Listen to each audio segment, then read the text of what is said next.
Well, it seems as though Hosanna was kind of looking in the distance. Umfocazi is kind of up and down, kind of watching Hosanna, and now he's kind of stretching at the moment. Let's see what he gets up to. All right, boy, it's okay. He's kind of looking straight over at us, and his tail's twitching a little bit, so it's almost like he's not sure whether he wants to move or if he doesn't want to. He's kind of just taking it very easy at the moment. Now, Sydney's just calling me because I'm sure he wants to know where Hosanna is. Yeah, Sydney, if you just head to that termite mound off Pangolin track, Weaver's Nest, that's where Hosanna was.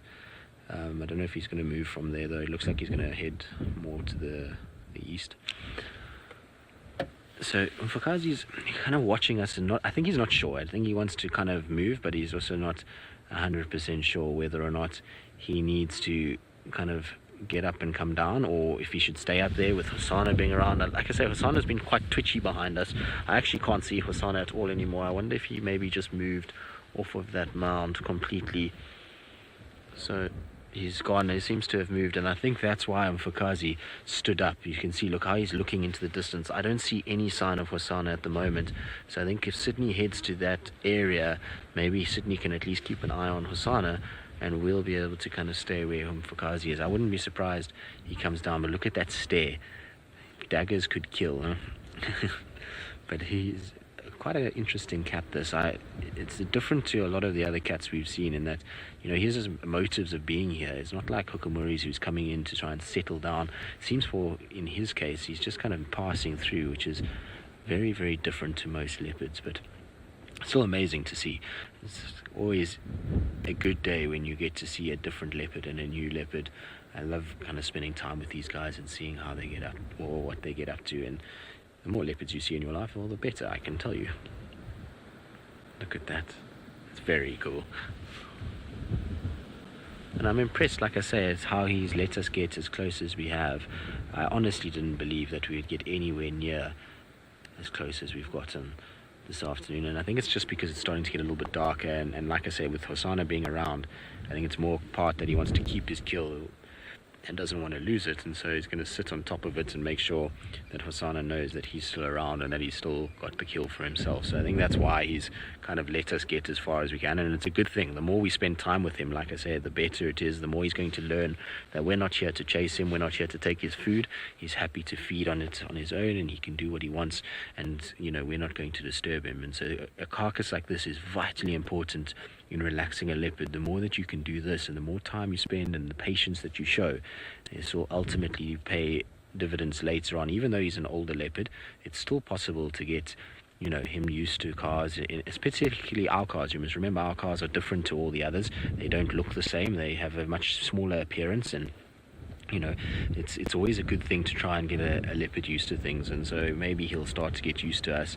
if we just spend time with him like this over the course of the few days. Now, Tom was saying earlier, he's probably around, we suspect, I mean, no one knows for sure, but we think he's around 7-8 years old, could be a little bit older, but that's roughly kind of, given the photos and the history that we can find of him going in the past, that's kind of where it looks like his age is. But difficult to say 100%, but that's what it kind of looks at, and looks like. And so, you know, he's a much older individual, and you know, it's by now should have had a territory that he was holding and using, effectively marking, vocalizing, and we know that he doesn't do either of those. So, you know, it's interesting. I mean, where he's come from and how he kind of creeps through these areas without Tingana and Hukamuri giving him trouble is anyone's guess. But there we go. You're going to calm down. Looks like he's got a bit of a bump on his front paw there, doesn't it? It looks like you have a bit of a notch there. Now, I think he's trying to work out how he's going to lie down. He's also sniffing. Probably the scent of Hosanna on that branch as well. So he's just having a little sniff as he's going about it. Now, I want to see if he puts his front paw forward again. Is that bump there? Yes, look at that. There's a big bump on his leg. I wonder what happened there. Maybe he's got a little abscess under the skin at the moment. That's there. It does happen sometimes that they do get it. He looks like he's putting pressure on it, so it doesn't seem to be too bad. Island Grandma, well, It's just genetics. Some leopards get big dewlaps, some don't. So, Tingana's got a massive dewlap, and other leopards that we see out here don't really get big ones like Umfocazi. So it's just a genetic thing. I mean, obviously, most males develop one as they get older, but, sometimes some of them are not too big at all. There was an old male that I've seen down in the south of the Sabi Sands. He had quite a small dewlap, even though he was absolutely ancient. His teeth were worn, his ears were tattered, but his dewlap was tiny. And so, you do get males that have those kind of characteristics. So it's not always just to do with, age. It's also a genetic thing as to how big the dewlaps can get. And you see, he's not even facing us anymore. That's absolutely amazing. So it seems like he's not worried about our presence, which is fantastic. It's what I wanted, is for him to just, be quite relaxed. And if he's turning his back like that, then his problem is not with us. He's more wary of what's around him, and probably hearing things like hyenas and the likes. That's probably giving him a little bit more of a uncomfortable feeling that they might attract others rather than actually us, which is cool. Right, I'm going to try see if I can just position slightly better for VM so it's not so bright behind him, and we can get the IR lights to work a little bit better.